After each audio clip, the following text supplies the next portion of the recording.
What is up, guys, and welcome to the K-Kappa Joe for this Monday. Now, I guess we're ditching the whole Sunday thing, right?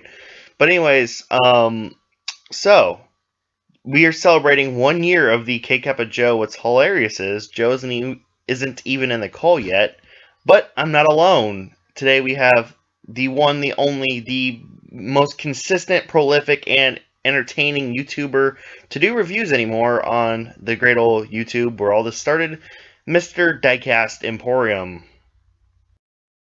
going on, guys? Not sure about all that, but hey, it sounded pretty good, so let's roll with it. The most consistent, prolific, and entertaining. Well, I was hoping that I had the entertainment. It goes with it. It goes with it.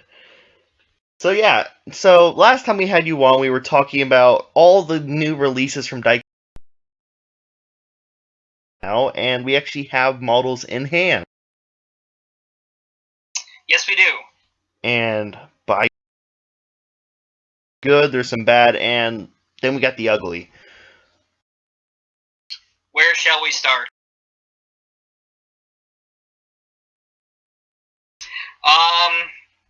They arrived in one piece. Their packaging.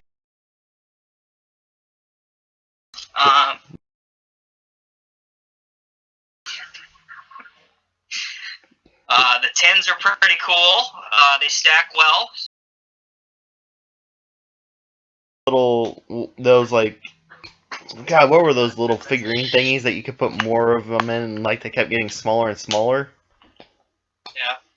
And everybody, the Joe part of the K-Kappa Joe is here. Hi. So yeah, also congratulations to Joe. He just got a model he's been waiting for a very long time. Yeah. So some congratulations are in order. Thank you. Depth sucks. Wait, that's a bad thing. Or is that? Yeah. You got the operator. Well, that's just plain ugly. Yeah, I don't know. I always thought the operator was looked like he's rubbernecking on the next machine over or something. He looks like this. Yeah, it looks like he's. Yeah.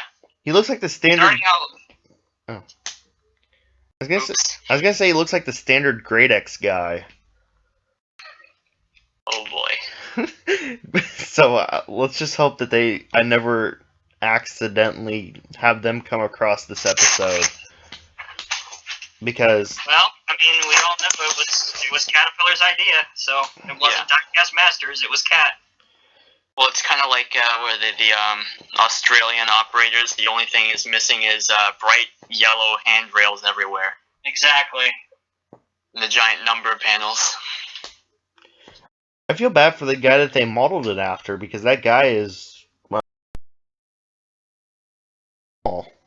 And it also reminds me of certain Star Wars people with he reminds me of Richard Simmons, obviously. So. Oh. Ooh. No, the 320 or the 320, Jesus, the 390 is a pretty good model. I mean, we can all agree the price point was good. Most of the functionality, aside from the digging depth, was good, and it looks pretty nice aside from Richard Simmons behind the controls, but and the confusing front cab guard.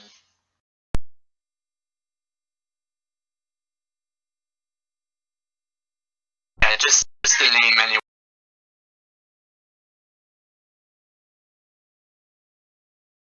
That's fixable. Porta-shitter Pete can be put in a legitimate porta-shitter. And, I mean, even the I want to point this out, even the CCM 390 had one issue with its, movability on the bucket. They had a few. I can't remember. Yeah, it's been a couple years. Yeah. That's gonna be awesome. I don't know. It just seems to be me. They're just or something. It's like they're trying to drag the most they can. Well, yeah. I mean, Yeah, but then I don't think you've seen them drag this out with something like, let's be honest here. 336E is not that classic. yeah. So I mean, But I hear being overly cautious not to like ruin the value of previously issued models by issuing something too similar. Right. but I mean, this was a very highly requested. You have the issue about, was it 660 or 440? Oh yeah, that. Because what I hear, like DHS got the news first, and then they messed up the numbers. But And I'm not following you. Got the announcement that they were going to make a finite number of 660, right? And then we had a numerous amount of people say that they were talking to whoever commissioned them, and they said that, wait, there's only supposed to be 440, and I don't know where DieCast got the 660 number from. Okay. Gotcha. Yeah. Actually, I have to reach out to CCM tomorrow anyway, so I'll see if I can get some answers regarding that. Yep. I mean, I guess you are like the ninja of the community, right? Well, I mean, and I guess most of the stuff is like inside joke, but Buddy by now kind of, so it's almost not funny anymore. I mean,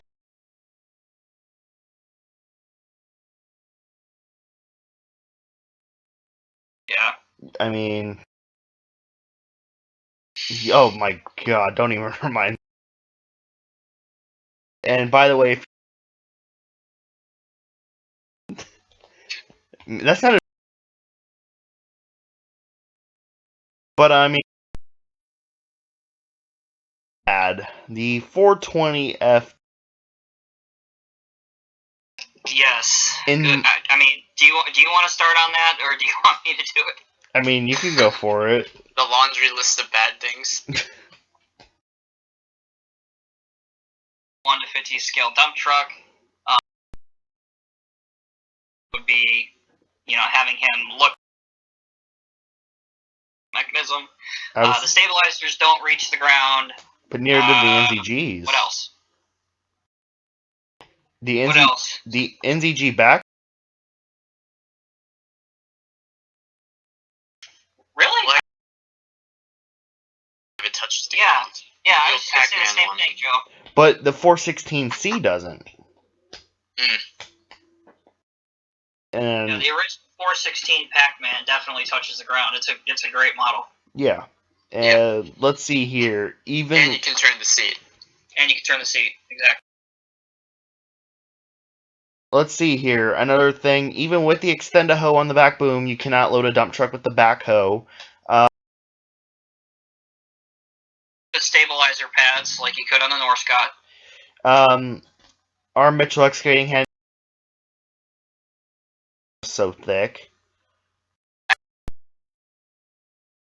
Someone, they couldn't dump the bucket because their cylinder was like locked up. The cylinder is so it's short. That's yeah. Sorry, Joe, if you wanted to finish your thought. Well, I mean, maybe that's part of the reason why some of the mobility is limited, though. It's not able to fully extend or retract or something. Now, probably limited because they just updated a Northcott casting, which is what I think they did. Yeah, it seems like that, and they tried to fit what they could. Now, quite infamously, I was very animate about the IT arms.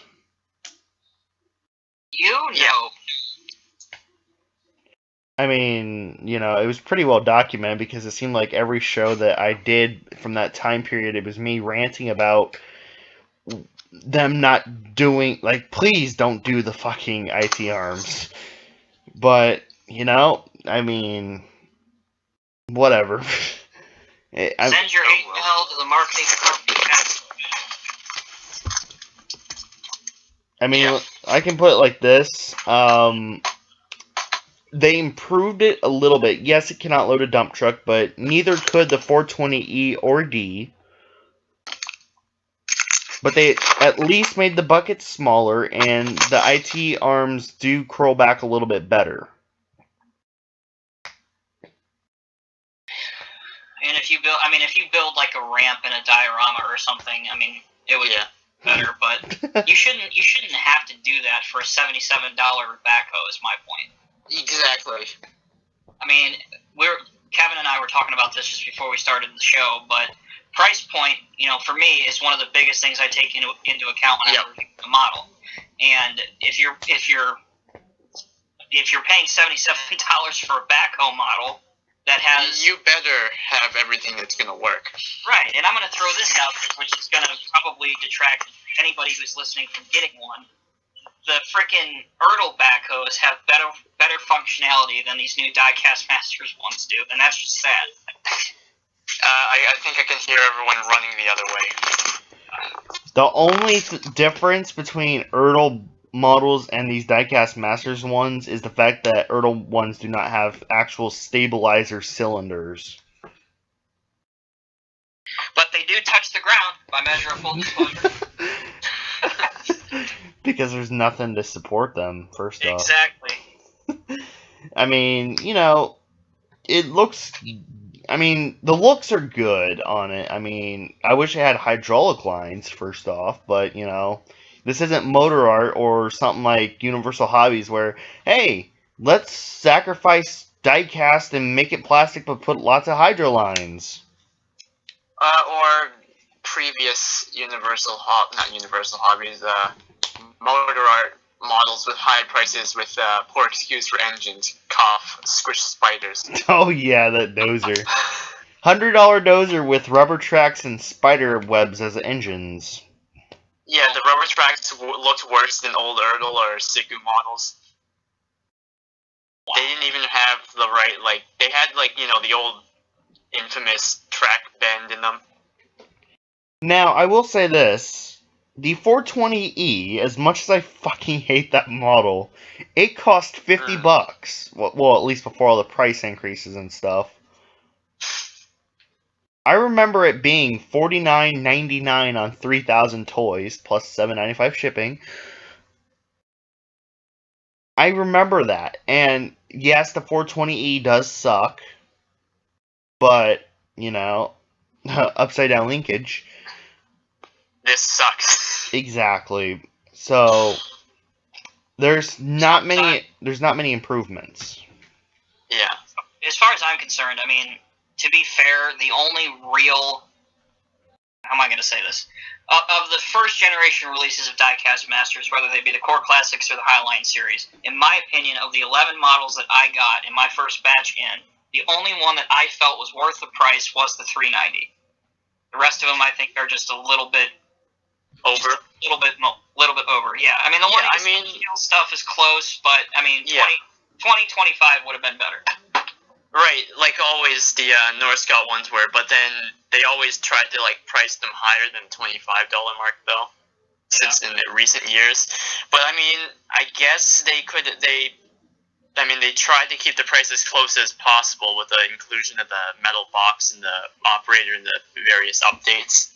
But I mean, even if the backhoe did cost $50 to make, and they'll try to sell it off, oh, it has a metal tin, does that really justify a $20 difference from what the E cost? Well, I mean, I think I saw some of the prices aren't that bad even though they have the metal tins. I mean, whatever they're doing, they're trying to keep the margins low for certain things. Well, yeah, I mean, look at that, but here's the fact: it doesn't cost $50 to make. It probably costs them anywhere from 5 to 10 to make one of them. Exactly. If you look in the world of corporate profit margins and all that stuff, you'll be surprised how little it costs them to make things and how much they mark it up to make ends meet and stuff. That's exactly what I was alluding to. And backing me up on I read something on DHS, obviously to be taken with a grain of salt, but then I read something about Caterpillar. They require a large percentage up front, and then they have a royalty per model about the licensing, so that adds another bunch of money. And I must say this, that royalties are a very, very dirty business. It really is. In my opinion, I wouldn't use the word royalty. I would use the word commission. And the difference being that Caterpillar says, okay, listen, we want die-cast masters to make this D9T because we're going to release it such and such, whatever. We want a scale model of it. So you guys make however many units you want to make. We want 10 to 20% commission up front. Then we want 5 to 7% commission of all of those that are going to your various distributors. So a lot of people don't realize this, but there's only one big American distributor for die-cast masters. I mean, it comes from B2B replicas, which then branches out to all these different online sites.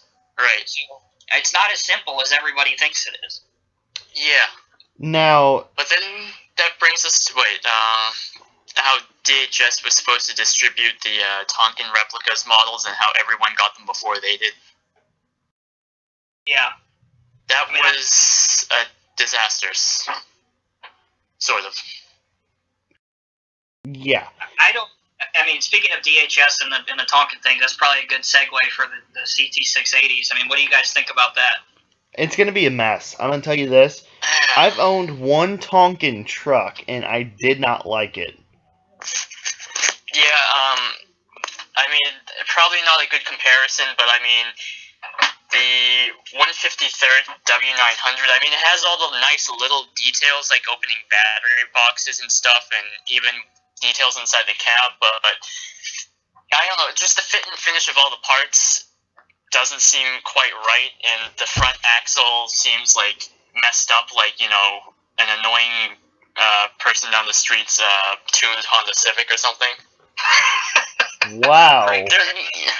Yeah. Great comparison. Here's again, and I don't want to beat a dead horse here, but if you're gonna charge $179 or $189 for a lowboy and call it a WSI Sword product, it's not. There's a difference. Yeah. There's a difference between a Sword 379 or a Kenworth with the lowboy, or like the Mac Granite, right? Versus having a Tonkin tractor for a lowboy. It's just, in my opinion, I don't think it's going to turn out great, but I'll reserve my opinion until I get one in my hand. Who knows? It might surprise us all. Yeah. You know, look, I don't care if Tonkin of Europe was formerly WSI or anything, but it's just never going to live up to the standards of WSI or Sword or anyone. You know what's hilarious is the fact that I only am ever going to own one two WSI pieces. The first one is the Hitachi 870 because TMC can brand it themselves, but originally I have one of the original 1000 870s that came with the collector card, not these, and I've been very adamant on how it was a very bad idea to bring back the 870 and just reproduce the shit out of it. Well, I mean, the one that I got ended up being the rebranded TMC version. It didn't even say WSI on it, I believe. I just had the standard bucket version. But then you got to remember that if someone's really into it enough, they're still going to pay the extra for the original version of it, though. Here's the thing, though. Now, I'm going to use this as an example because a lot of people compared the 390 and 385 to the 870. What if CCM were to say, fuck it, go back and, endlessly reproduce the 385 and 390 because there's a popular model? Do you know what that's going to do to the worth of the original 1000? Honestly, it's a bad idea, but back to my point. The other one was the WSI and Sword Lowboy. The 379. The only reason I got that is because people were paying a very big amount of money for the swords before they announced this whole partnership with the American lineup, whatever. My personal opinion on the whole matter, I found it hilarious because I have said time and time again, and I have no problem irritating or ticking off some people, I cannot stand price gougers.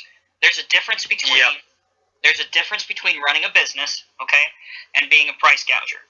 And a perfect example of that is if you go onto eBay right now, there are several CCM models and several WSI models from a couple different sellers on there that are $200, $300, $400, $500 more than what they were when they came out. I mean, oh yeah, one of them, one of the sellers happens to be named after a very specific Caterpillar mining shovel, and another one is named after some sort of a dog as well, which is kind of a funny pun. Well, actually, I found out that that guy, his website prices are actually standard, but then he can only put them. Well, I figured that the amount of the money that he charges over the prices to cover like the substantial eBay fees when you're dealing expensive items, apparently. But I understand that, Joe, and you do have a point. But, yeah. I mean, when you price out a freaking 245 standard excavator at like $450, close to $500 when it retailed for under $200, I have a hard time believing that that's a little bit more than just capitalism. You know what I'm saying? Yeah. Yeah. So, I mean, to each their own, but that's a serious salt in the wound for me. The only thing that is different, WSI can claim that they brought back this, or they made this 379 with Lowboy, but it's the sword one put in a sucky ass box. Right. I'm calling it like it is. I got a call. I'm stepping out for a second. I'll be right back. Okay, but I'm calling it like it is. The WSI, and I know they like to brand it as their own because they are pretty selfish. We've learned this in the past, and we know what we're referring to. Yeah. And if you don't, go way back to when we first talked to Sal. He explains the situation pretty early on. Yep. But that's still a sword model. Now, what they're doing with the CT680, Joe, is that right? Yeah. The CT680 with the sword lowboy. And it's not a WSI lowboy. And if you think it's a WSI lowboy, you might want to go check your facts.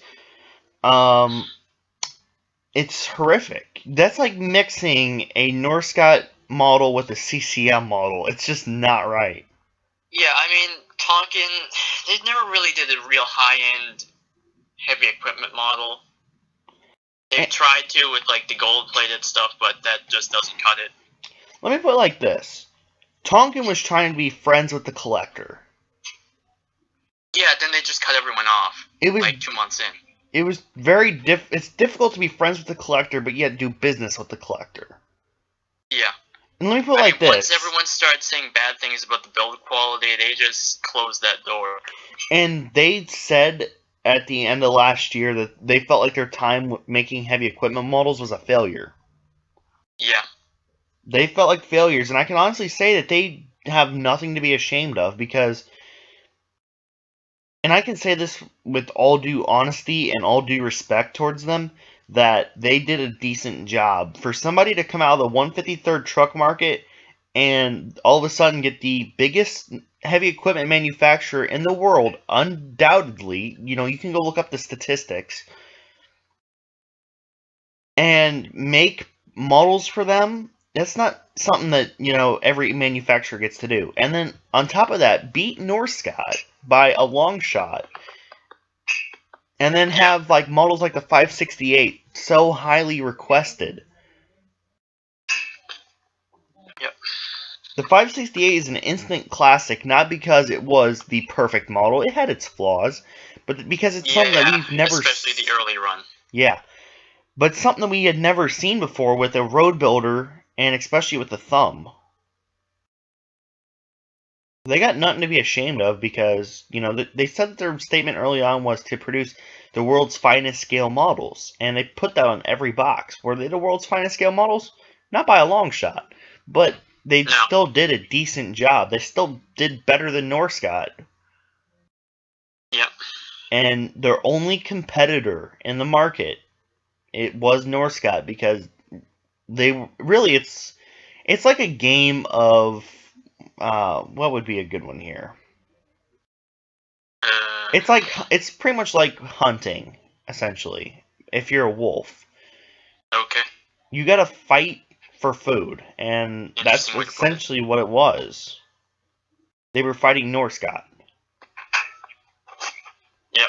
So they were not a complete failure despite their feelings of it, but in the first couple of models that Diecast Masters has released, I'd even go as far as saying that Tonkin's done a little bit of a better job. But that's because we're all seeing older, like, Norscott castings out so far. Yeah. As for the 336 and D8, the other two Diecast Masters models that I own, they did some updates on fine details like the photo etching and stuff like that. And especially the metal tracks on the D8, that thing makes it look a lot better. Yeah, I just kind of wish that they would have done the same to the excavators as well, with the ones that previously had rubber tracks. Yeah. Sorry, I mean, jump back in. Yeah. Oh, we're talking about the 336 and D8 now. The original or the Diecast Masters updated? We're comparing them a little bit. Oh, okay. Well, I mean, if you've seen the video, I have the D8R, which is a great model. The metal tracks, I think, make it look so much better. Yeah. Now, Yeah. when I got it, I honestly thought that the D8 was, well, shit, because the functionality was never good. Of course, I fixed mine, and I like it a lot better. Yeah, because Northscout always had the tendencies to install limiters on their models. That, and I think everybody and their dead grandmother had either a 950 or a D8R because it came with literally everything. I mean, and I'm glad that they put the metal tracks on. It's the same tracks as that's on the D8T. I don't know, this might be a bad thing, but I've never owned either a 950 or a D8R. I've owned. Well, you're not missing much, Joe. So. Well, Yeah. especially on the 950 front, the D8 now that it has like metal tracks. Like I'd say it's a little bit more worth it. Yeah, the D8 definitely is, but the 950, I think Kevin and I have discussed this before. What is the one thing that it has going for it? Do you remember what we said? Opening cab doors. Exactly. That's what I was going to guess. Well, that's it. That's because I listened to the last show we did last night. But yeah, the doors open so you can escape from such a horrible model. No. To let the fire burn out. Oh boy. Yeah. The D11R too, with the updated metal tracks, looks fantastic. Plus, there's some engine detail that they did. I'm trying to do it from memory. The fine grill work that they did on a lot of the older models. Yeah, it really looks great.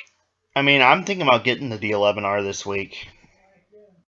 I just recently picked up the old Norscott 345 BMH, just for the heck of it, since it wasn't too bad, and figured I'd rather that over the 75 for the Diecast Masters version.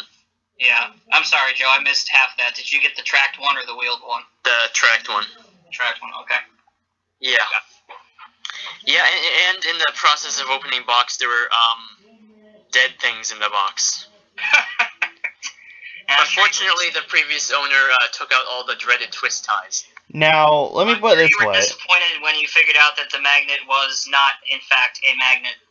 Well, I kind of figured out that, you could take all those useless magnets that they send you in the mail telling you to reminding you about, like, oil or something, and then just cut a disc and unscrew the plastic thing and put that on there. That's a brilliant idea. Now, I will say this, Joe. That ladybug represented Norscott. Dead ladybug. Yeah, it represented Norscott. Well, the only thing they got left is Bobcat, and I don't imagine that they're going to stick around too much longer. Oh, yeah, and there were two dreaded 8-legged things. Oh, really? Lord. Okay, I guess that one represents WSI of Europe. Also, I believe, and correct me if I'm wrong, gentlemen, but I believe Norscott still has GM as a licensee. Yes. They do, but I can't see them going super far with that. No. Can I? I mean, who's going to buy what scale are they again? 120. 124. Oh, Yeah. God. Yeah. I mean, that's kind of like the oddball scale for like diecast cards. I mean, 1/18th is like the detailed scale and everything, and then 1/24th is like, oh, that's cool. Just put it on the desk or something. I mean, Right. the biggest, what's the powerhouse in car modeling? Like, the powerhouse company?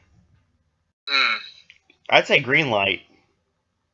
That could be, or if you're talking about like super cheap stuff, then Maisto, unfortunately. Hot Wheels. Hot Wheels used to have like Hot Wheels 100%, which were fantastic adult collectors models. I have. Then they had to give that up, or most of it up, when Maisto usurped the Ferrari license.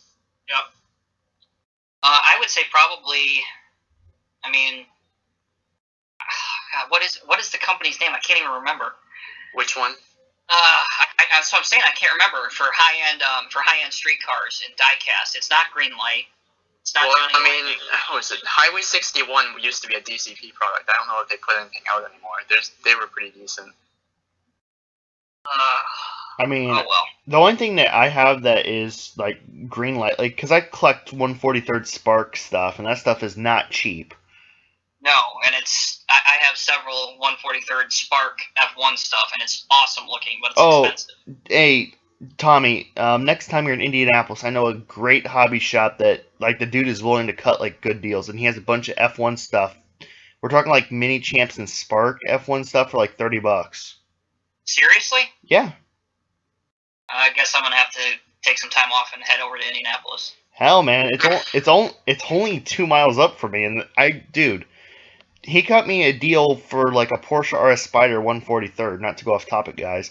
And that thing is hard to get. Like, it's the Evo 07 version. He cut you a deal on that?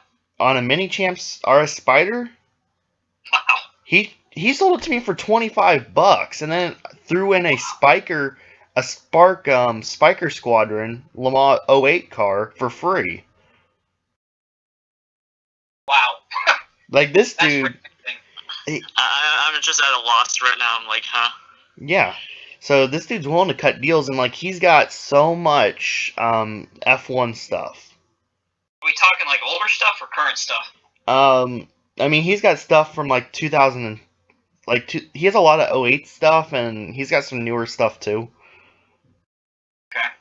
I mean, like I've told you plenty of times, Claremont, Indiana for me is probably about an hour and a half drive, so it's not that far. Yeah, I mean, he's got like the old Lewis Hamilton Vonaphone stuff.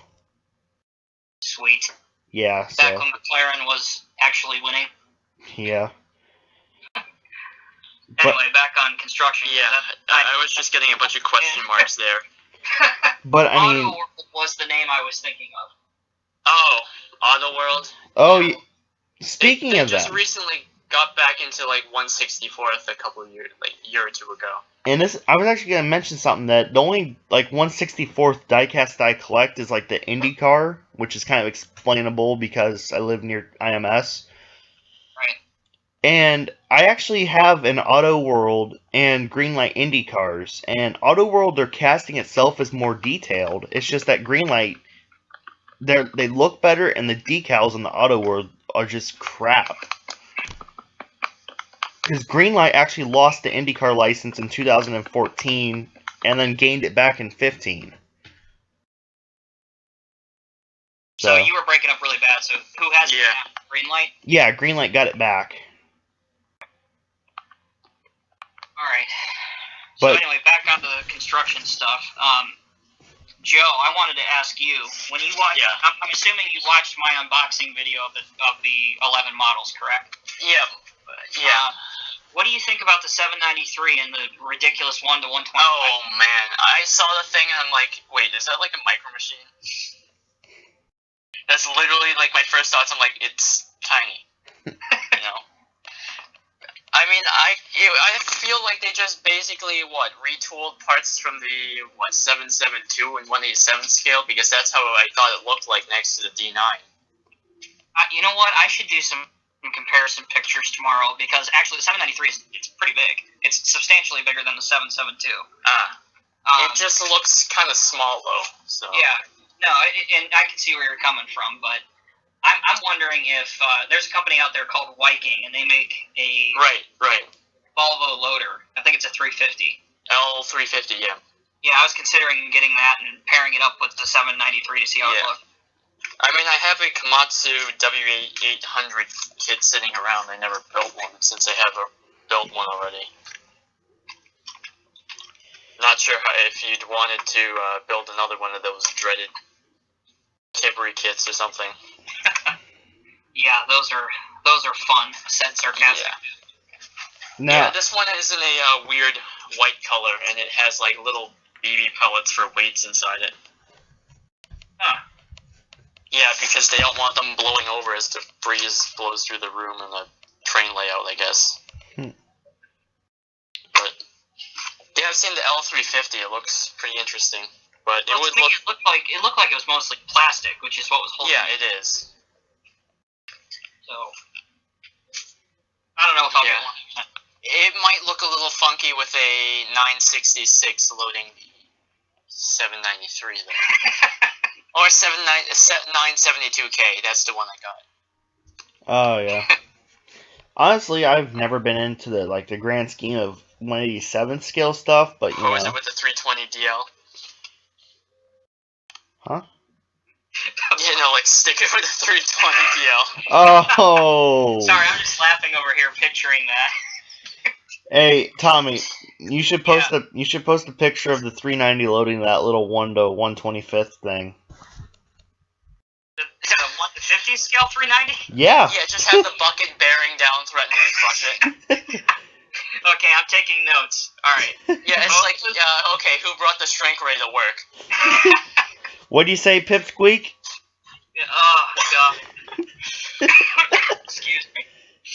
I don't know if you guys covered it because I had to go be an adult for a minute, but did you guys cover the 680s with the sword blowboys? Well, I mean, we kind of beat that horse to death. Okay. Well, Joe, don't we always? Yeah, at this point, I think we're beating it to mush. We're beating it to being a skeleton horse. No, we beat the bones into the dirt. We're turning that horse into something that's already been through The Walking Dead.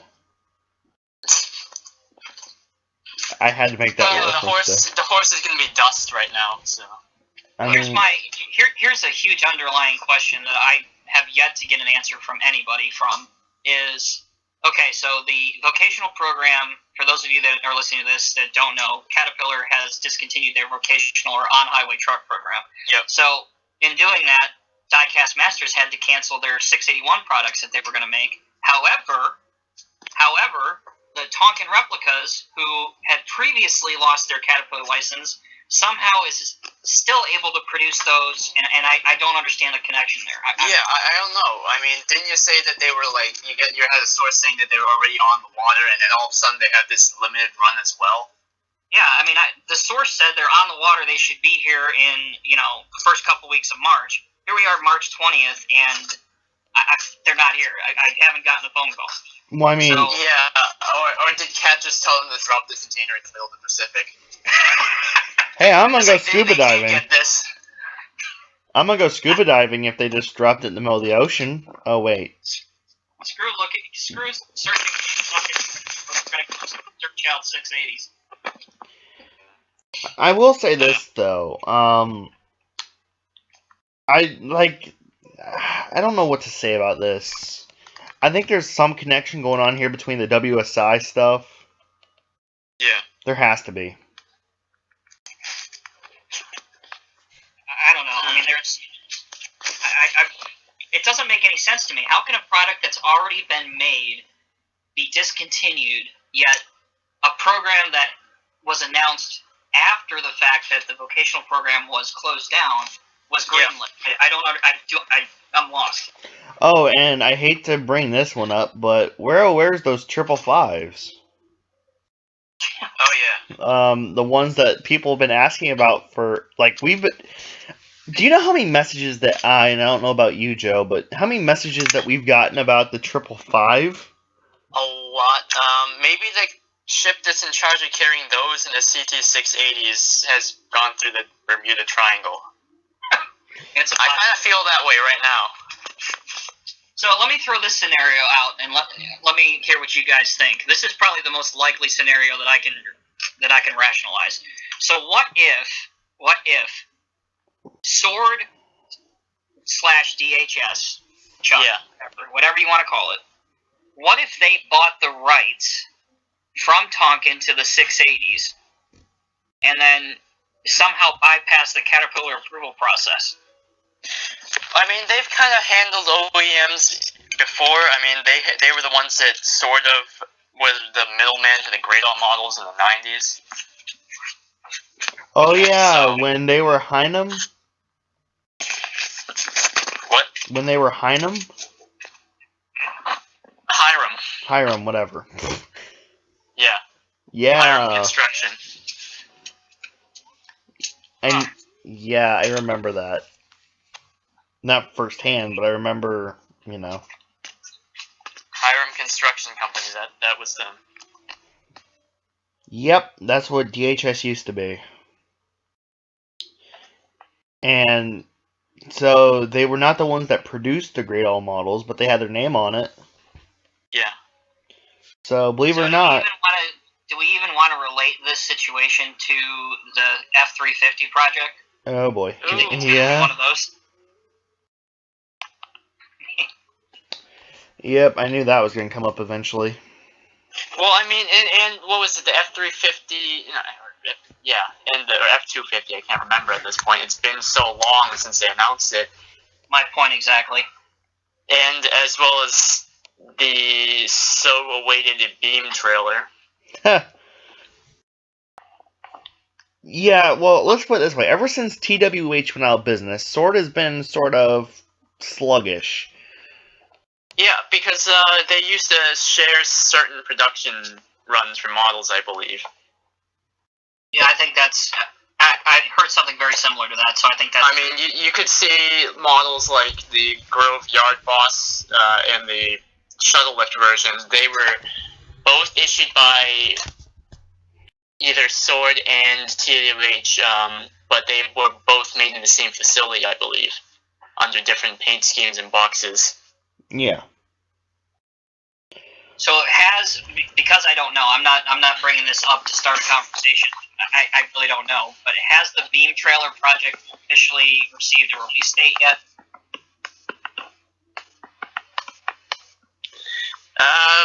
They kind of just said, I think, this summer. Just like with the Fords? Yeah. But how many summers ago did we hear the F-350s would be out in summer? 20. 20. 2 decades. Well... It feels like it's been forever. It does. It does feel like it's been forever. So, I mean, I'm sure there's a reason for it, and I'm not sitting here bashing DHS or whatever. I'm just trying to get to the bottom of everything, that's all. No, the thing about it is, though, the trucks were announced before TWH went out. And ultimately, we've not seen a Sword model since then. Or at least a new one.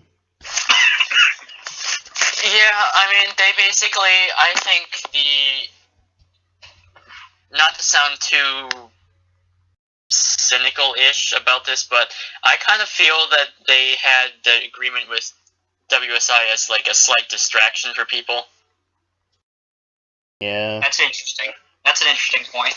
Because, they were in a tough spot, and then all of a sudden they decided to bring out the trucks again, so to drive the prices down again. Yeah. And I'm glad they did it at perfect times, because I was about ready to bite the bullet and get one off of Buffalo Red Imports, which is like... Then you have people screaming their heads off, whining everywhere about the value about their oh-so-precious Rogers lowboys. Yeah. I mean, come on, you're collecting for the fun of it, for the hobby, not for, profit. Yep, and we again alluded to that earlier in this show. It's the same thing. I just feel like those people, I don't know, it's not that I dislike them, I feel like they're not They shouldn't be in this community. We're all here. We're all putting our voices out because we truly love this. This is our passion. Yeah. This is what we like to do. We're not here to make money off of it. So you dislike them? What? So you dislike them? What's that? So you dislike them? Do I dislike people who are charging people $700 for a $30 model? Yeah. Absolutely I do. Now, the thing about it is, though, I mean, and I don't want to... They have, like, the rare stuff, but then they're charging a price that it will never move in, like, 10 years. Yeah. I honestly, like, the community. I love the community. I just, like, I dislike some of the people in it, and, you know, and I only dislike a small percentage, like, maybe 0.00001%, but it's those price gougers that are here just to gain money, not have fun with it. Right. And I want to be perfectly clear. I'm not hating on everybody who buys a model and then sells it for a profit. That's not what I'm talking about. I'm talking about people who, you know, the sword low boys with Riders trailers was probably the best example that you could get. Oh yeah. I'm not talking about people who are here to, you know, hey, they buy this model and then a couple months later they want to sell it. That's fine. That's not an issue. Yeah, like, honestly, like... Yeah, I mean, if you're on to bigger and better things, then... I mean, let me put it like this. Everybody has sold a model at some point or another, but at the same time, though, we're talking about, like, people, for instance, and me and Joe, I actually have screenshots of this. Remember when we was going to do the segment on stupid things we found on eBay? Yep. We came across this 379. Of course, everybody knows that they go for $219 on DHS, right? Yeah, it sounds about right. Well, this guy was trying to pawn them off for what was it, like $550, $600? Yeah, it could have been that. It's stuff like that where the prices are twice, even 3 times as much as they should be. Right, and that's the people I'm talking about. That's the people that Joe and I are the quote Nuckin' Futz page. Yeah. So. Yeah, we really got to get back on that. Man, did we find some funny stuff on there? Yeah, like vintage M318s. No, what about what was it, a shoebox full of 187 scale Norscots for like $800? Yeah, it was like the cheap ones from like train companies. Yeah, the cheap ones with absolutely no functionality and mostly plastic. Yep. I don't know. People amaze me. I'll just say it, leave it at that. Yeah, people. Yeah. Of course, I mean, then there's those people that just like to bash models just to make things look bad. Yeah, we know that there used to be quite a few of those editorial people. Oh yeah, especially those like model Nazis where they're just like, it's a Norscot model, it sucks, don't buy it, it's got good functionality and detail, it's just a Norscot model. That is one thing right there. I'll leave it up to you guys. Do you guys want to bring up, you know, the big issue that happened recently? Because that's the big thorn in the side right now. Go for it. Oh yeah, it happened to you guys. I'll let one of you guys talk about it. Oh yeah, Joe. You did the briefing. So this past week, the Model News Instagram account was hacked by, you know, 2 certain people, and Joe, you can say the names. Yeah. So let's just put this in short. They are in pretty big trouble. Not with us, not at all. Actually, with the authorities. Yeah. You see, they did something that they pushed both of us over the line, like. And we get that things are jokes and all that. Like, we get jokes. But this was not a joke. This was way too far. Yep. And all the damage has been fixed. But, you know, I mean, me and Joe, we will never forget what happened. Because it could have caused so much more damage.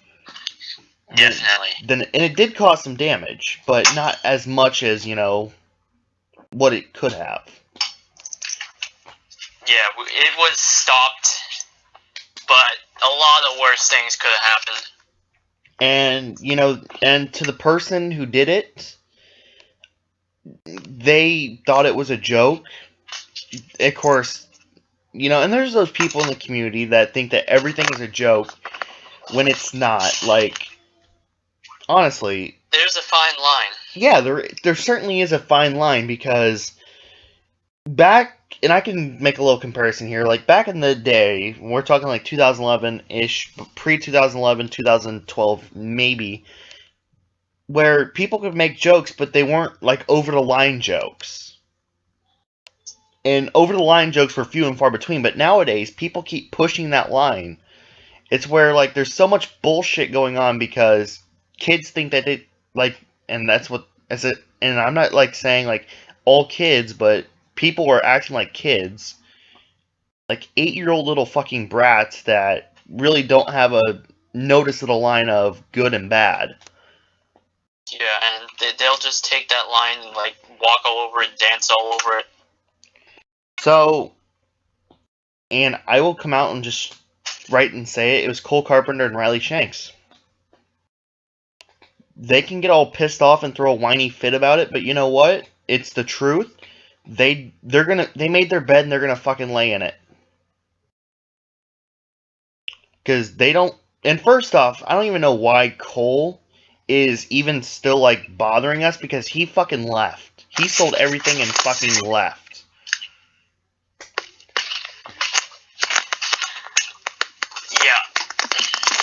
As much as I don't want to turn this into a rant session, sorry, Tommy.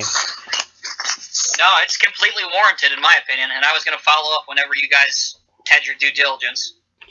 But, I mean, like, what happened did cross the line, and, yeah, we did bring cops in it, and that's because it was justified, It wasn't that the fact that they hacked into our Instagram account, that can be fixed.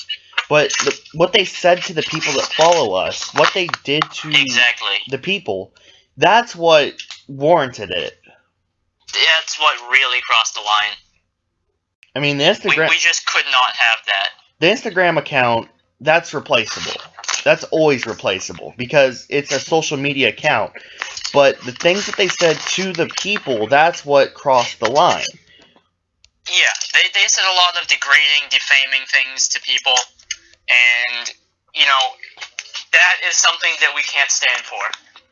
Exactly. And then they turn around and try to pin it on R. Mitchell Excavating, who is one of the greatest people that we know. He's one of the best guys that we know.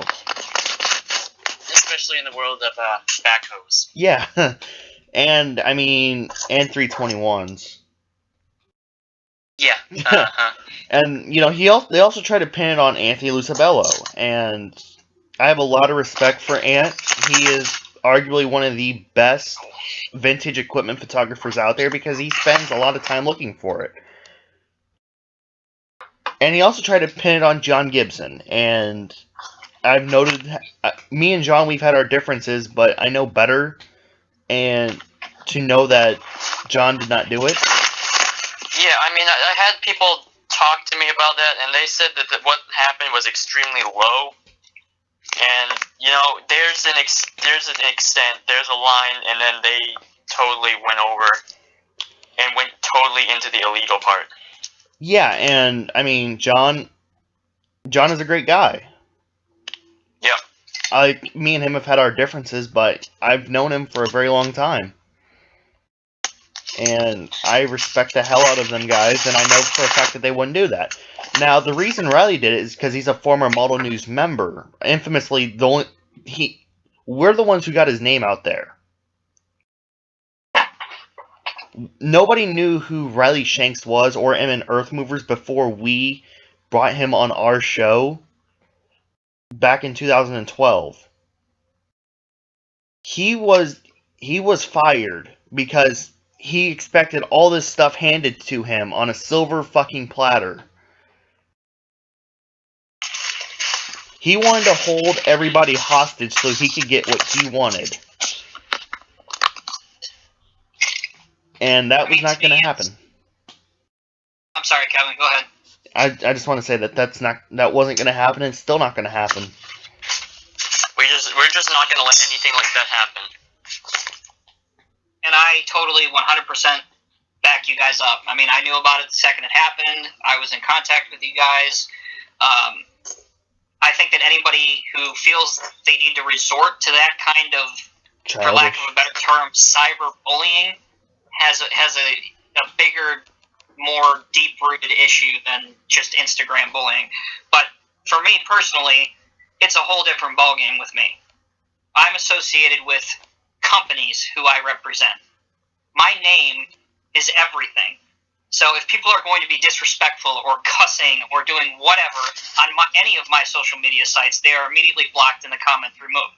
It's that simple. If you have a question, I'm happy to answer it. I have no issue with that. But the constant degrading or whatever, like Joe and Kevin were saying, there is a very defined line, and it's pretty common sense to most people, I would imagine.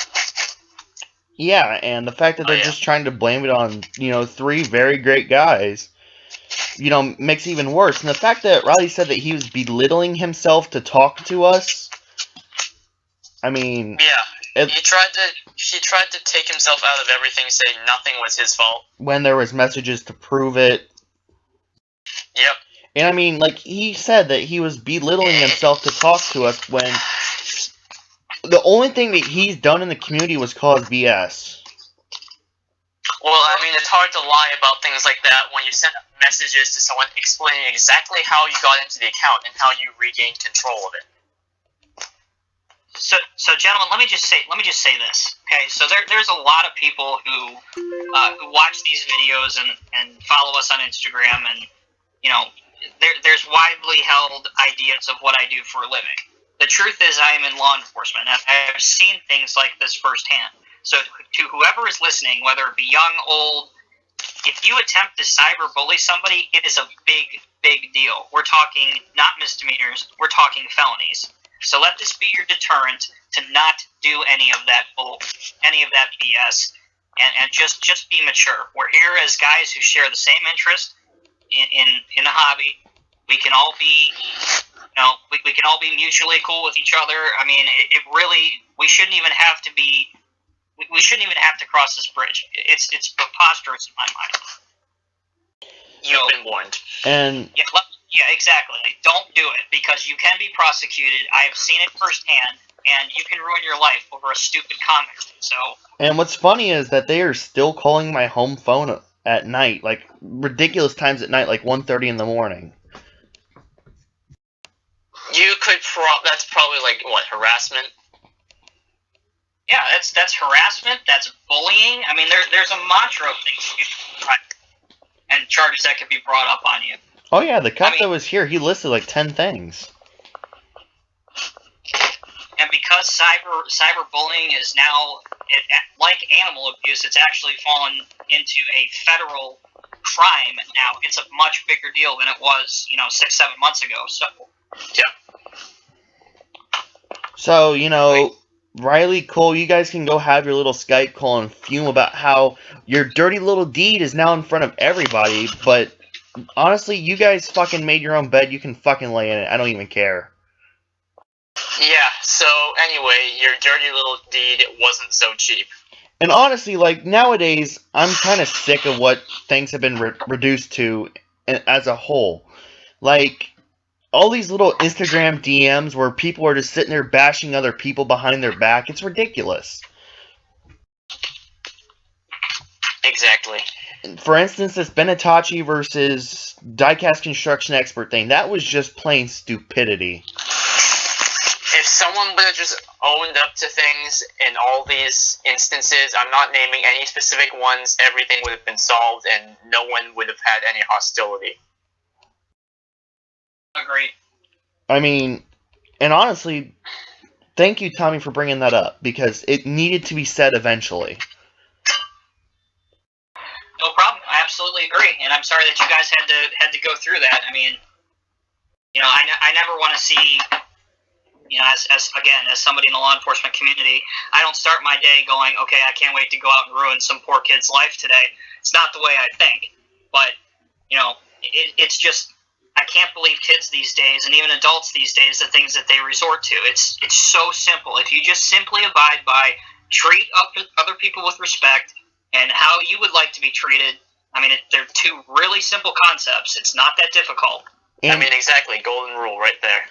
And one thing that I love is that how people always like to bring racism into it. There's nothing about race. If you're doing stupid shit, then you're just being stupid. Yeah, exactly. If you're gonna break into a store and then you get hurt because of it and you start shooting at cops and they shoot back, and you blame it on your color, that's just stupidity right there. It's not because you're whatever color, it's because you're breaking the law and you're trying to hurt officers. They're trying to defend themselves if they're going to shoot back. It's not like, especially at Ferguson. I know this has, been sung so many times, but do you think that cop just woke up today and is like, I'm going to kill somebody just because I want to? No. You can debate what happened. None of us can say what happened. But, cops are supposed to serve and protect. And that's what they do. Are there people out there who shouldn't be in law enforcement who are? Yes, absolutely. But 90% of the men and women are very well trained, have a very good head on their shoulders, and again, I don't want to bring this up again, but there's a fine line, and it's very definitive. That's why we call it the thin blue line. I mean, it's not that difficult. I don't care if you're white, African American, whatever you are. If you point a weapon at me, good night. It's that simple. And I mean, also I want to say that I would like to ask for a moment of silence because I believe he was an IMPD cop. There were 2 cops that were shot. One of them for sure died this morning on the north side of Indianapolis.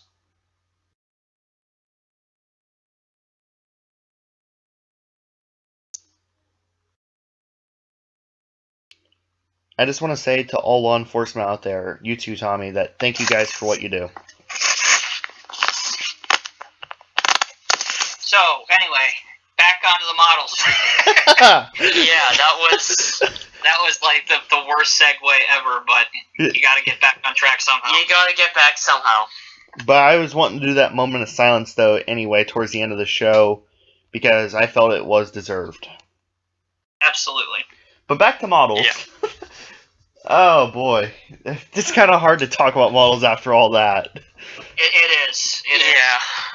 But I mean, again, when you deal with it day in and day out, you develop a cynical sense of humor, and you're just able to move on easier than normal people. Yeah. So.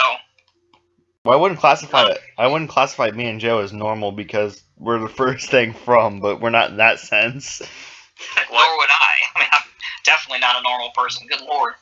Oh, boy. But, I mean, man, there's so much to talk about. There's a lot of, me and Joe, we've proven that we can talk about models for hours on end, even heavy equipment. Yeah. But, I mean, people know more than others, but when you start pushing your weight around, that gets a little too much. Yep. Yeah. Now, I actually came across this post on Facebook earlier. What would you guys rather have, the Roadtech RP190 or the AP600? I don't know. I'm not super into paving stuff, but the Roadtech does seem nicer, though. For me, who owns both models, I would have to say that I would prefer the Roadtech only because it's a little bit more of a rarer piece than obviously the Caterpillar one is. Yeah. Doesn't mean it's nicer, doesn't mean it has a better range of motion or functionality. It's just, for the sole fact that it's harder to get, I would probably choose that one. Yeah, and the fact that around here in the New England area, they either run the Roadtechs or the can't pronounce it. Tommy has to help. Viertgen? Yes. Just replace the W with a V, and yeah. Then there's Irtgen. Yeah. But I mean, I prefer the Roadtech. Now the cap one, don't get me wrong, it's a nice piece, but the one thing that sort of detracts is how the hopper, how that like extends over the side. You know what I mean? Right. When it's open, but with the Rotec, everything's flush on it when it's opened up, Yeah. and also because We're comparing apples to oranges, but the correct answer to that question would be to get an NCG Vogler model. I mean, that's the top of the line favorite. I mean, Yeah. And honestly, the only reason that I have not gotten the Vogler or like especially the asphalt transfer one is because I don't see them. Like I like to get models of things that I see. Really? You don't see shuttle buggies or transfer devices? Why do you think I have a shuttle buggy? I mean, I see shuttle buggies, but they're all road tech, so. Yeah. Around here, we have a construction contractor that's based about 20 minutes from me, and they must have a contract with the Virkin Group because they've got ham rollers and compactors, they've got Vogler pavers and transfer devices, and obviously for all their milling stuff, they have the Virkin stuff. So yeah, that's like them often. Like that company I managed to see in New Jersey or something with all the blue ones. Oh yeah. I will say this though, the Virkin products that we see the most are the cold planers and the stabilizers. Yes, I would agree. Them things, and I honestly will say that the stabilizers look the best out of any of them. Very true, but I would give anything for DieCast Masters to make a catwalk. I would not mind seeing like a Roadtech Reclaimer, like an SX7E or something like that. Yeah, I don't know what it is, but I just like seeing the unusual models for sure. Right. And I think that's the problem with these die-cast manufacturers, because, I mean, how many different styles of excavators and wheel loaders can you make? I mean, good God. Make some different stuff. Yes. Yeah. I mean, I had a guy on Instagram the other day who was messaging me about a skip loader, and I'm like, what the heck's a skip loader? It's the, what's the landscaping and grading version of backhoe, I think? Yeah. Yeah, so he enlightened me, and I'm like, oh, okay, yeah, I've seen those before. I just thought it was a backhoe with a plow on the back of it. I didn't know it had its own name. Yeah. God, they referred to it at EMB Paving as a skip loader. I forgot what they, like, I actually just refer to it as a skip loader now. I forgot what the proper name of it was. Or I used to call it a box tractor. Yeah. And it was I always thought of it as some kind of British term for some reason. And what's funny is that it was this old beat down Case 580E. The only reason I knew what that was an E was off the serial plate, but God, was that thing? Yeah. That thing was awful. I mean, in terms of models, I like diversity. That's why I have a lot of different kinds of models. I would love to see some smaller cat paving equipment. No. Except the tiny one you said. Oh my God! Please do not make that 255E. Oh, that thing looks like a bat. Is it for like paving through your doorway if you wanted to? If you don't want to do the hardwood floor or anything, you just want a asphalt floor in your house. Joe. Speaking of household equipment, I was gonna think of the $399D toilet plunger, or toilet. Yeah, and toilet. You send in the 300.5 or whatever the heck it was in to clean up after it. Yeah, exactly. How did we get this far off track? We started talking about tiny paving equipment, so I mean, I suppose that happened. God. Number one choice, to put a period on the story, my opinion, number one choice, I would love to see a catwalking drag line. End of story. Well, they were supposed to come out with one, weren't they? Yep, they were. They were supposed to be like $12,000 too. Oh my God! Now that'd be even more crazy than what Crane Dude got with that Momoit PTC. Of course, that thing was a monster too. Yeah. But I'm seeing MEH over there raffling off his shovel. He ended up selling it to Australia or something, though. Yeah, he had to stop the raffle because he wasn't getting enough on it, so he sold it to this guy. Oh, I was gonna get like 5 tickets. I mean, as somebody who owns it, it's a fantastic model. I love it, which is why it's on the dresser. It better be for that much money. I was lucky. I got mine for just a couple $100. Sold. So, Yeah.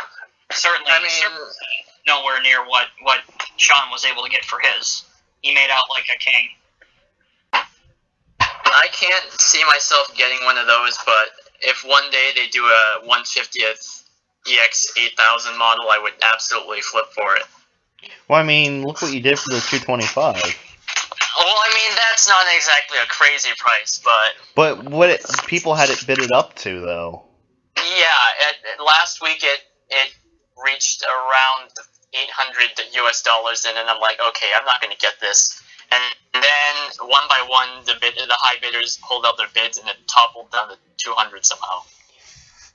I can see that happening, Joe, when the one model we dare not name appears on an auction site, and everybody, just to be cynical, starts driving up the price just to piss me off. I mean, then everyone just like pulls out the bids and rolls out the red carpet for you. now, by the way, I want to say this, that model, the 225, is not now nor ever will be for sale, so don't ask. No, it's not for sale, so don't ask. We were a good diecast snake in here. Yeah.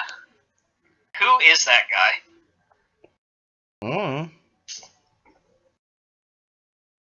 Joe, why are you quiet? Oh, I'm just trying to fix a model looking weird on the shelf. Oh. It's bothering me. He's very organized of a person.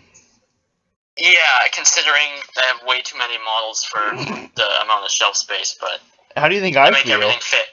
How do you think I feel? I have a dresser drawer full of models that I don't want to display. You just need to start having a non-working kitchen sink or something and use that as like a foundation diode.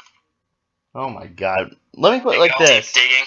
I have 7 Freightliner Sentry classes lined up in there. You have 7? 7 of them?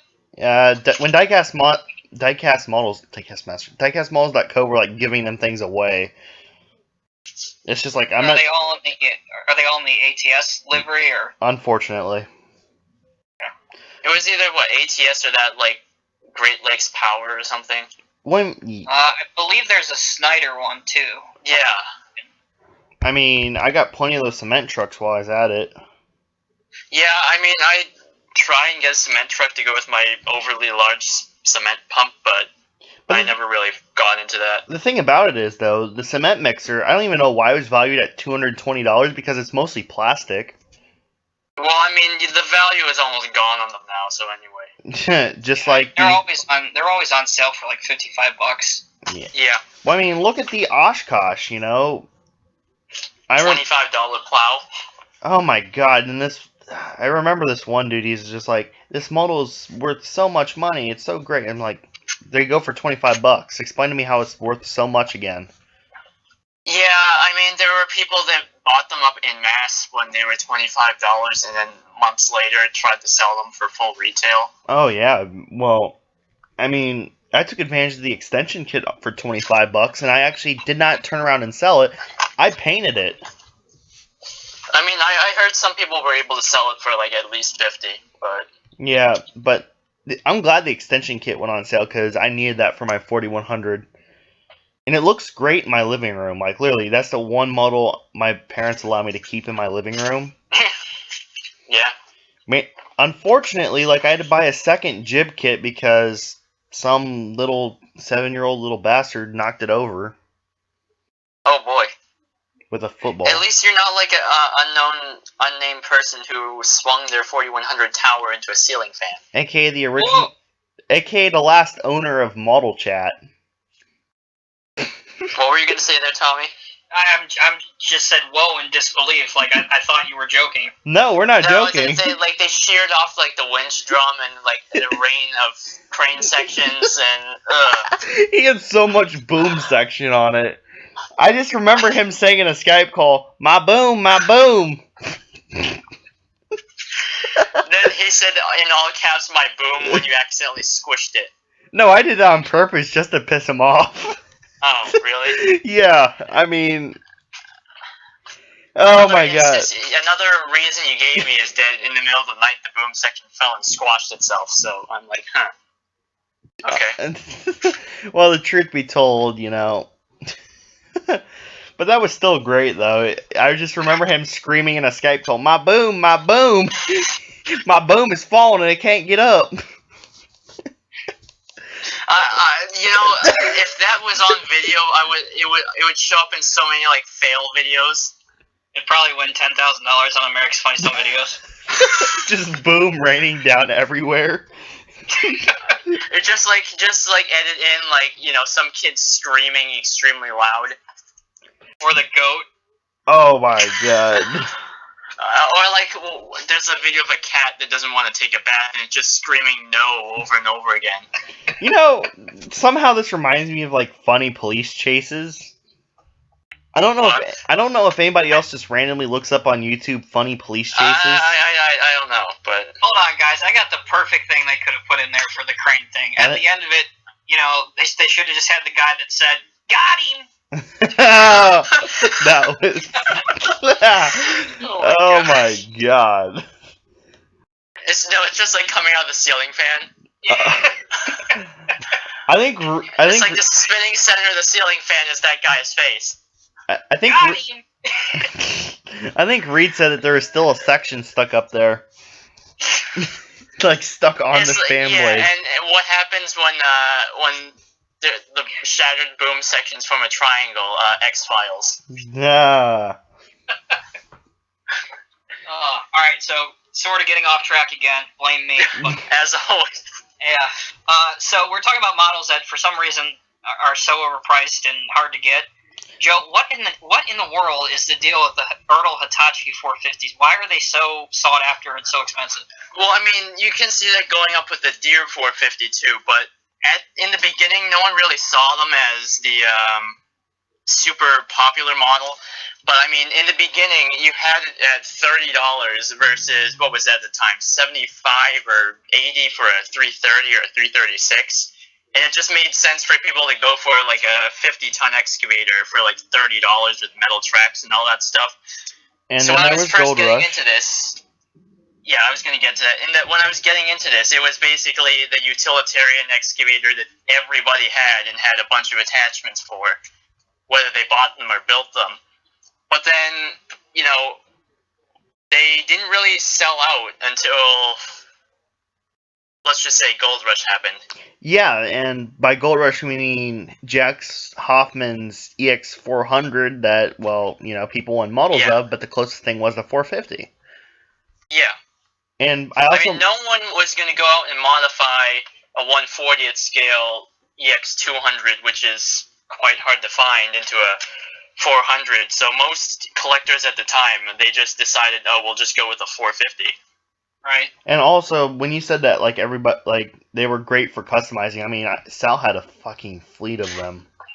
Yeah, I mean, everyone either wanted the Deere 450 or the Hitachi 450 just so they could turn their 345B Series 2 material handler into a standard excavator. That is true.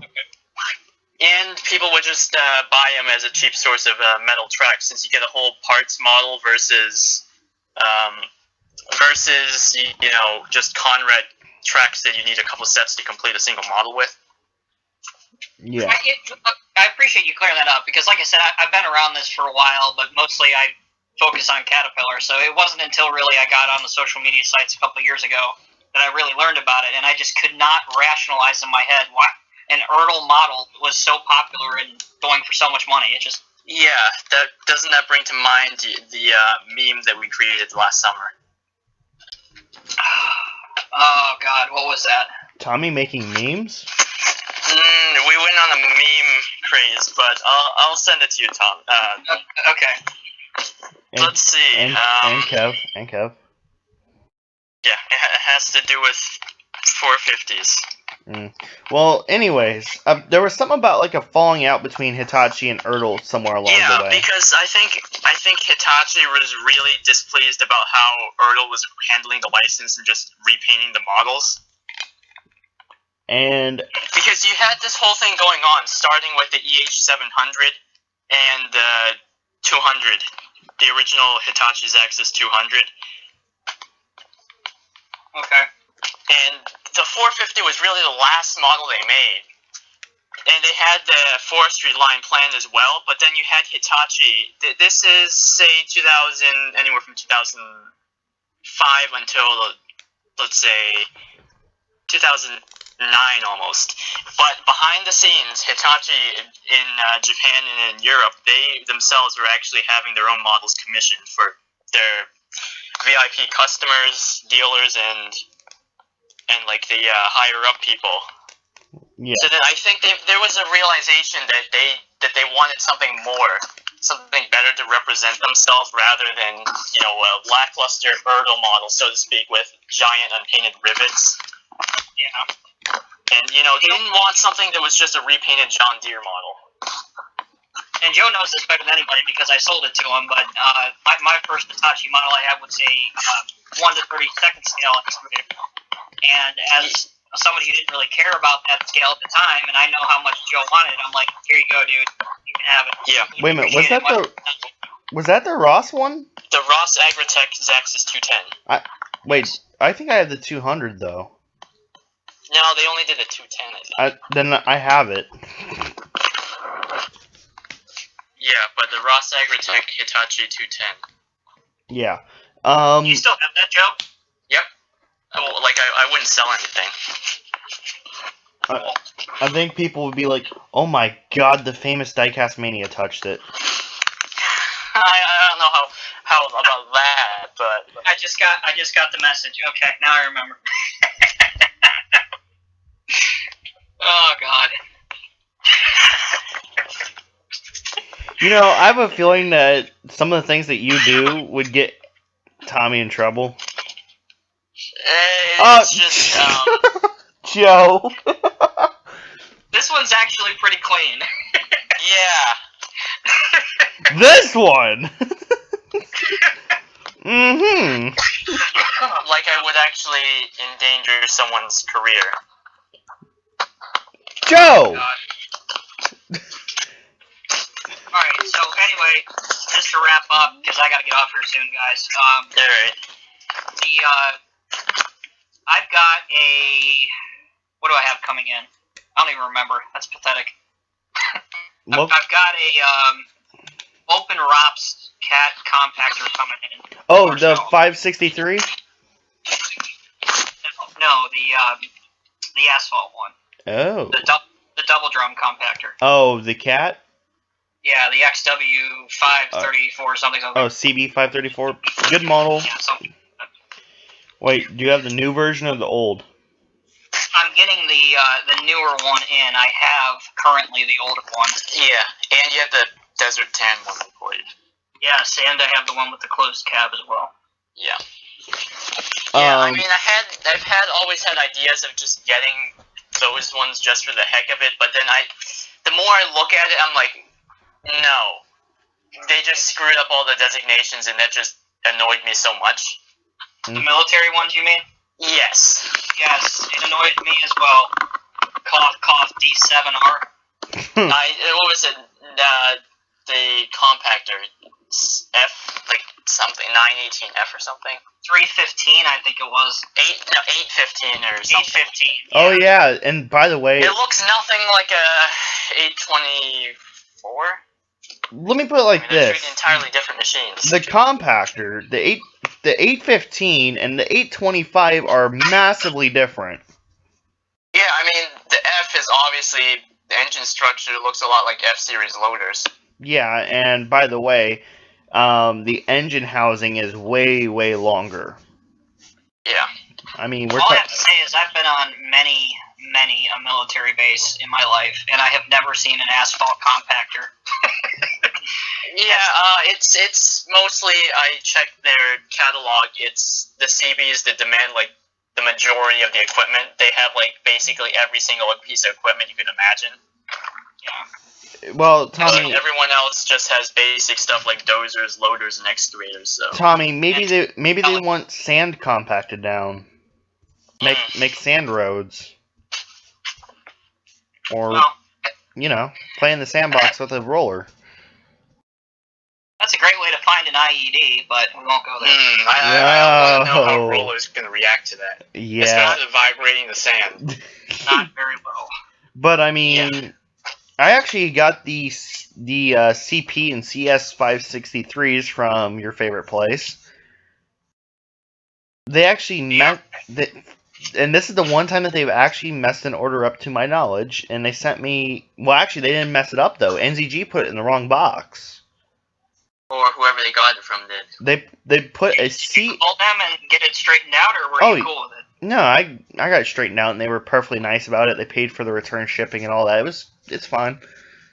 Good. I'm sorry, what was that company's name, just for the plug? Go to Buffalo Road Imports, aka ConstructionScaleModels.com, for all the best models, including old NZGs, newer Northcots, even DieCast Masters. They have the finest selection out of any place in the world. Pretty much everything except a certain recolor of a D11T. Yeah, that's in a very metallic sheen. Yeah.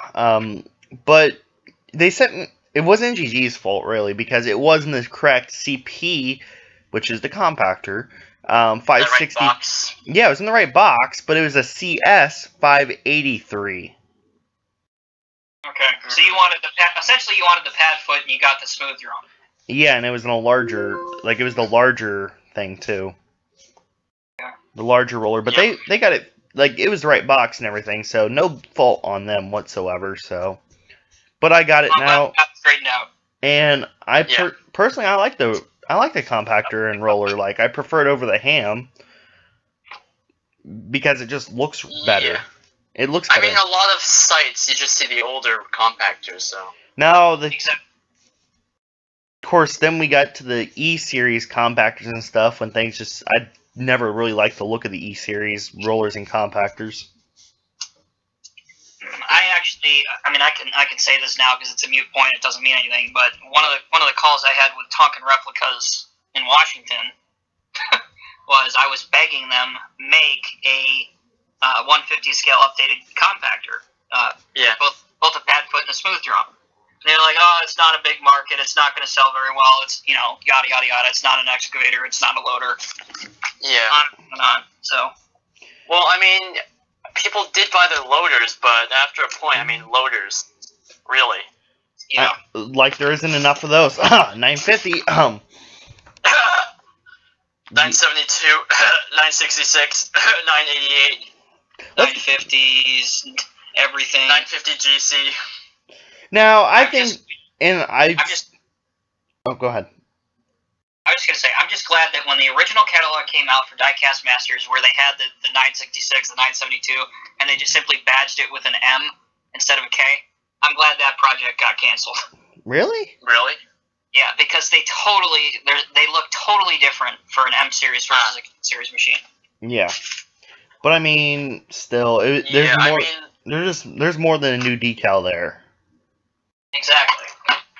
Yeah. That part of me wants to know how the 349F is going to turn out, though. Oh, boy. And we haven't heard much about that. Of course, I'm kind of curious how the 320 and 323Fs are going to turn out. Everyone knows what the 335 looks like, so... Yeah, I don't know if the 320 or 323 is going to happen, guys. I don't know. It may be years down the road.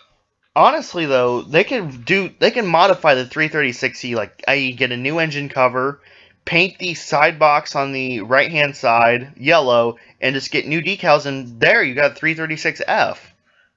Yeah, it's like the what they used to do with, what Shinsai used to do with 140th Hitachi 200s, they could do with the 320 or 323. They just kept the basic tracks, underbody and boomstick and bucket, and just rebodied and recabbed them through every generation. Yeah. I mean, that's a major cost-cutting thing instead of, like, retooling every single part. Yeah. I mean, there's so many... Like I said, I'd love to see a 336F, but, if they ever do it, do not just, like, shove it where they repaint the side box and give us new decals. They have to redo the engine cover. Yeah, and eventually that engine cover, I feel it's going to get really large compared to how it is right now. Let's just put it this way. I'm kind of scared to see what the future G or whatever the next series excavators will be for Cat. Yeah. Even though the I'm certainly glad that the Volvo, what was it, Sphinx? Oh, God. The Volvo Sphinx that spawned the Doosan concept, which spawned the Hyundai concept. Ugh. Let's put it this way. That thing looks like a fucking centipede. Yeah, everyone on every single one of those concept machines videos, they said kill it before it lays eggs. Well, I mean, I guess we got the 336E that was spawned, and nobody liked that at first. The F-Series and E-Series, I never really liked them. I was never a fan, but it sort of grew on me, because I said, okay, well, this is what machines are going to look like, I just gotta shut up and accept it. I wasn't a fan of the 374 and 390S when they first came out. What was it, 2 years ago? Yeah, but then speaking of 390F, there's a certain 390F sitting at the local Caterpillar dealership and has been sitting there for months because it's dealing with a crippling emissions issue. Mm-hmm. Not good. Yeah, and one of the some new highway project in New England, they leased a bunch of brand new Cat F-Series excavators, and part of the deal is a parts guy or mechanic from Cat that's like there all the time. Basically following every single machine every minute of the day, apparently. Well, I mean, I guess that's their commitment to customer service, where they will sit there and stalk you all day. So yeah, I haven't heard too many good things about F-Series, though, lately. Let me ask you guys this. Between the M3 118F, the 335F, the D9T, and both the graders, that for those of you who aren't familiar, that's the next group of models that we're expecting in the summer. Which of those are you guys going to get? I mean, obviously the 335F everybody's going to get, but... Yeah. I mean, I can kind of see myself getting the 18... M or something? Yeah, the wheeled M2. Excavator. If they... just for the fact that, I don't really have any graders other than the GD655. Now, I don't want to sound like a broken record, but please, oh please, do not put that stupid quick coupler on the M318F. You mean the crumble coupler? No, here's the thing, though. I was said this so many times with the backhoe, and they went ahead and did it. So I don't even think it's worth my time just saying it. But sits in the corner and cries. Now we know what Kevin does late at night, ladies and gentlemen. Wait, oh yeah. It's like no, they put the IT. They fucking. Sorry, Kevin. I had to throw that. Yeah, it's fine. My question on the IT. My question on the M3 118 is that the picture that they show of the real machine, is the model actually going to have a sorting grapple? Or... Yeah. I hope not. I mean, I wouldn't mind a sorting grab to reassign to another machine, but... No, I wouldn't either. Especially if as long as it doesn't have the awkward broke coupler. By the way, Tommy, I did watch your unboxing. I know you mentioned me in it. You're rolling over. Yeah, rolling over. The rolling over part? Yeah. Oh, it's nice to know somebody's watching my videos. Yeah, what's the part that I found so hilariously funny? Me rolling over in my grave over that? No, let's see. I said something earlier. Oh. The evil Mr. Twisty Tie. Oh, yeah. Yes. I swear that if I ever deal with models with twisty ties again, I'm going to fucking lose it. just watch that on an unboxing. You're just like, okay, you pick like the oldest possible Northcott model that's battened down like Fort Knox with a bunch of twist ties. Well, I actually have. I'm not sure if it's the tracked one or the wheeled one, but one of the old Northcott material handlers I have not removed from the box. So I should do like an unboxing video with like 38 frickin' twist ties. Or it's like, what, the 5110B where I timed that one. Oh my god, yeah. you know, I feel like this is Yeah. gonna turn into a competition, like who can untie the Northcott model the fastest, like those old cup stacking competitions. Yeah, I might have timed the 963D. I might not have uploaded it, but I feel like I timed that one too. But Didn't that track loader have like 5 twist ties? Yeah, they're like intertwined everywhere. Yeah, between the track links and everything. oh my god, and that's what I hate the most is like when they put it like around the wheels, between the track links, and all that other shit. And then when the twist tie gets like kinked underneath the newer plastic. Yep. Or when the model gets stuck in the old styrofoam, and as does the twist tie, leaving you with a screeching sound that'll make everyone's ears in the house bleed.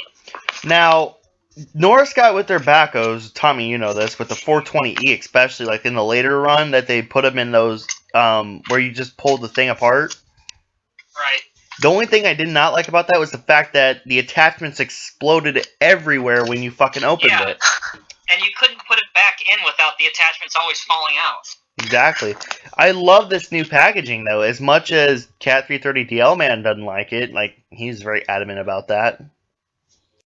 Wasn't Yeah, he? I mean, as long as it doesn't make the price go up too high. But Right, and as long as it has the right specification details for the right machine. well, it's the Yeah. right details. It's just the wrong machine. I mean, how does that happen? How does that Come make on, it past spell check people. How does More that make than- it past 3 stages of approval? They had it shown at like Toy Fair, and then no one pointed that out to them, or were they just so in one ear out the other that they couldn't been bothered to fix it? Or they were I have just no idea. drunk off their asses. Oh yeah, because it's Germany and there's lots of Wow. adult things to drink there. Or I can't wait Australia. for the D9T. That's going to be awesome. Huh? Wait, what? I can't wait for the D9T. That Oh, is yeah. going to be awesome. Yeah, I might have to get one of those resin up armor kits for one because I feel like it. I want to get Oh, that. that's great. Oh my god, Joe. I really want to get that 988 RTH or whatever. Yeah, RTCH or what DV40. That was the coolest thing I've ever seen in real life. Like, it was like one of those giant 988 forklifts that they use for military stuff. Yeah. Yeah, up until the Calmars replaced them. Yeah, I actually seen one on a lowboy, like, driving past me, and I had to snap a picture real fast. That was Did you guys see on like the season finale of Gold Rush where Tony had like a heavy equipment transport truck? Yep. Wait, what was that? On the season finale of Gold Rush, Tony bought a military surplus heavy equipment transport truck. Yeah. Oh my gosh. What, like the M1090 or something? Yeah, the newer versions that would like haul around the Abrams. Yeah. Now, let me put it like this, though. Tony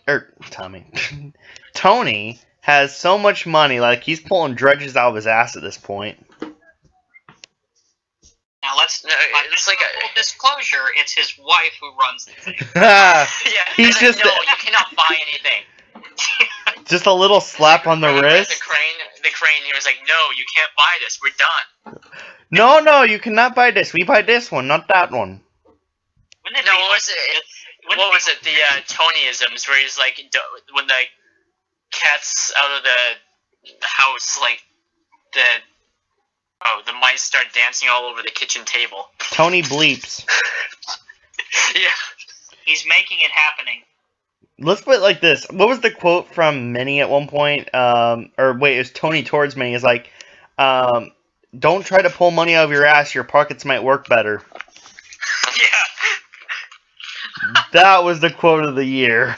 Yeah, it's like your pockets might work better. Yeah, don't pull money out of your ass. Your pockets might work a little better. Anyway, back to the military stuff. Probably my next big purchase, which is several months away. I'd love to get the and The name escapes my mind, but it's the cat military fast dozer that they came out with in the 90s. Oh, the Deuce. Yeah, the Deuce. Thank you. I would love to get one of those. Yeah, the guy still produces them. You just got to do special requests. Really? Okay. Yeah, because I asked about the D9, and that was a while ago, and he said, and then I asked for you about the Deuce, and I believe they still produce them under, built to order, or you can get a kit, but...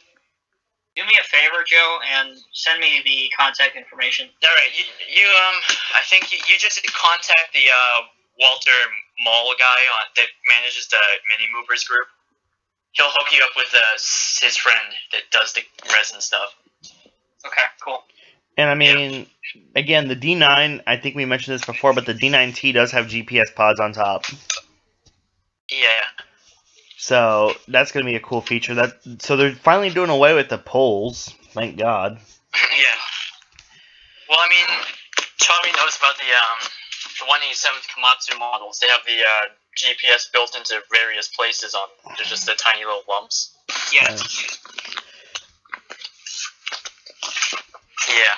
Oh, by the way, I forgot to mention this, but also we lost someone else this week by the name of Mr. John Schnabel, who passed away at the age of 96 in his sleep. At least it was peaceful. Yeah. And at least he made it. Like, I was hoping he'd make it to at least 100. Yeah, we all, but... I mean, the people regarded him as America's grandpa. I'm just kind of worried about Parker. I mean... Oh, he's going to go off the edge this year, I guarantee it.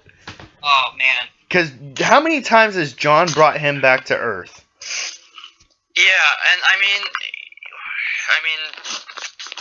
without him, without his guidance and everything, he's just, I don't want to say it, but I hate to say it, but he's just another one of those spoiled kids, to be honest. And I don't even see why, like, half the people support him. Because, let me put it like this. It's either do as I say or get the bleep out. Yeah, I mean, he's telling off, all these more experienced people. Dude, he lost most of his crew. Like, the crew that got him to where he's at. The only person that's left is Rick. Twice. He lost most of his crew twice. He lost Gene, and Gene was the one that fucking pretty much got him all the money last year. Yep. And, of course... Although, I do have to say, Rick did a great job this season. I mean, he really did, especially with everything he had going on with his mom. Yeah, that is true. And then, meanwhile, Todd's over there laughing at him, but yet Parker still gets more after a crappy start. One of these days, I think the Hoffmans are going to learn to stop running their mouth. And then Tony's over there just both giving... Yeah, because everyone else is just like, oh, well, you said that? Oh, challenge accepted. But then Tony's over there both giving them the finger, laughing at him with his dredge. Yeah. Even though that Tony's attitude did cost him the guy who literally tore apart and rebuilt the dredge. I forgot what the guy's name was, though. Wasn't it Steve and somebody else or something? Something like that, but you see, he's not a memorable character. I miss Greg. I really do.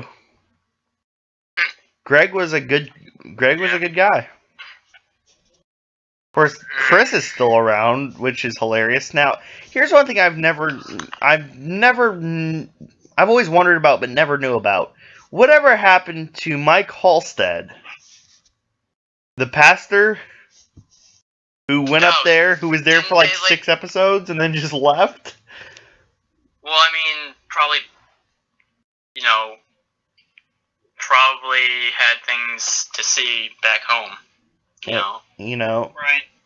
Of course, he was there in later episodes in season 1 and then just went completely off the radar. Well, I mean, I can't remember this too well. Is this like before or after they smashed that Dorsey's house? Oh yeah, no, that was funny. Meanwhile, Dorsey is now a fucking gold miner in Colorado.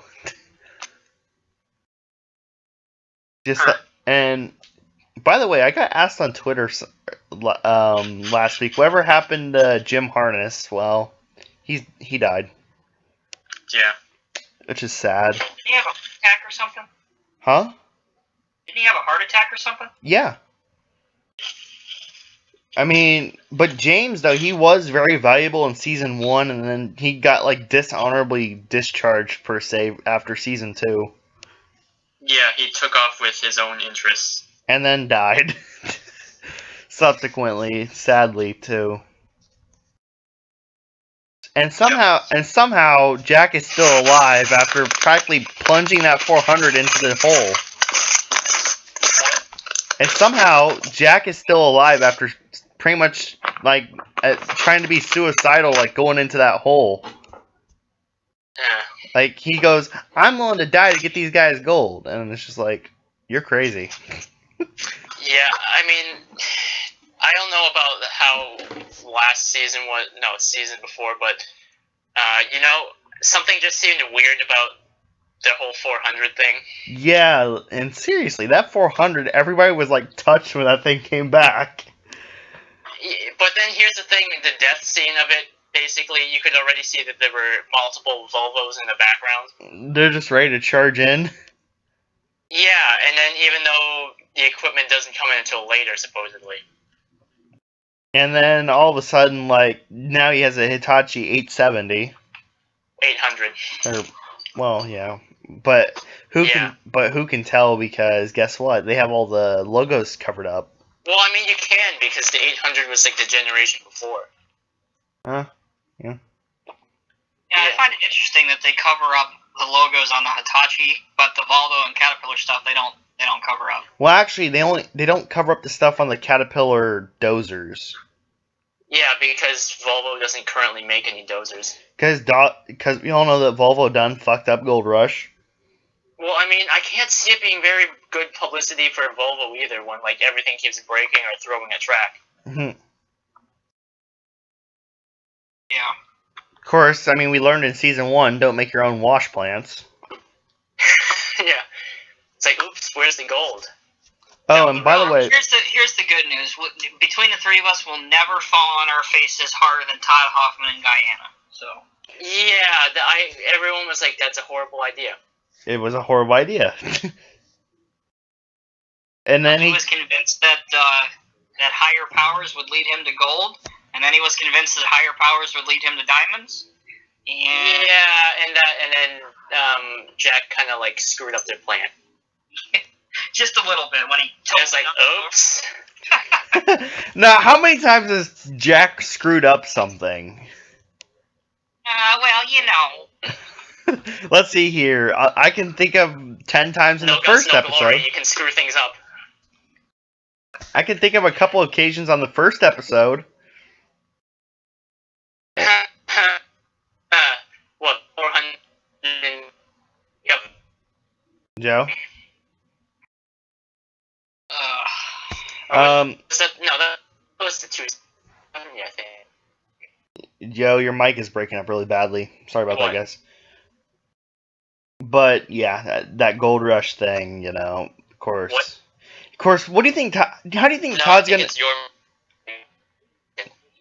Tommy. Yes, sir. Can you hear me fine? Yeah, I can hear you fine. Yeah, it's Joe. Now, Tommy, how do you think they're gonna do mining... You're starting to sound really... It's you, Joe. We can hear each other fine. No, I just hear you going, like, cracking, but... Yeah, that's you. But how do you guys think that Todd's going to do next year? Kevin has the historically bad Wi-Fi, so... Actually, that was not my fault with the other recording things. That was actually a client issue. Well, I don't know.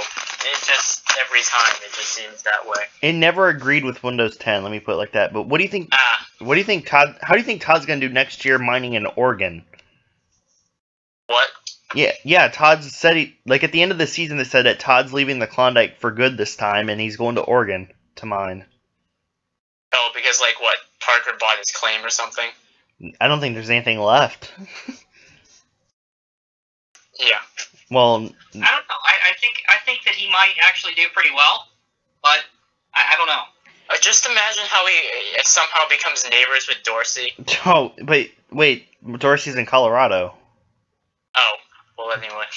And of course, everybody keeps asking what happened to Fred, and well, Fred just got sick of Discovery Channel. Yeah, and then like all the glitters or something. Yeah. Well, I mean, they tried mining their hand shovel operation, so. Well, I mean, Dorsey, he had so many opportunities to do something right, but then he turned around and did something wrong. Well, I mean, all he wanted to do was throw fists behind that beat-up dump truck, so. Now, let me put it like this, though. You do not trust a former realtor with heavy equipment. I can tell you right now. Or gold, because they're going to make sure they get their cut. Oh, yeah. Realtors are not trustworthy. They are... I can tell you right now. Hey, Tommy. Oh, boy. Yes. I just noticed something on my 390. It looks like they're doing the Conrad thing where they're not painting, like, underneath where the tracks tuck in underneath each other. Oh, like between the track pads? Yeah. Mine doesn't have that. I'll have to take a look at that tomorrow. Like, honestly... Oh, and there's a big problem. What? I'm seeing big inconsistencies on the paint on the tracks. Really? Yeah. Well, that's weird. Interesting. But Well, guys, unfortunately, I gotta get off here, but it's been a pleasure. Thank you. All right. So, All I'll right. see you guys. I'll see you guys soon. all right, guys, All we're gonna wrap it up here as well. So, anyways, guys, thanks for watching this K-Cup. It's been abnormally long, but it's been very cool. So, we'll see you guys later on. And as always, Yeah, just like our previous ones almost a year ago, abnormally long and very broken. well, you know, shit does get fucked up. But anyways, guys, thanks for watching, guys, and we'll see you next time. By the way, guys, if yeah, never mind. I was gonna make a very badly timed Dog the Bounty Hunter joke. Alright, guys, we'll see you later. Bye. Alright. Alright.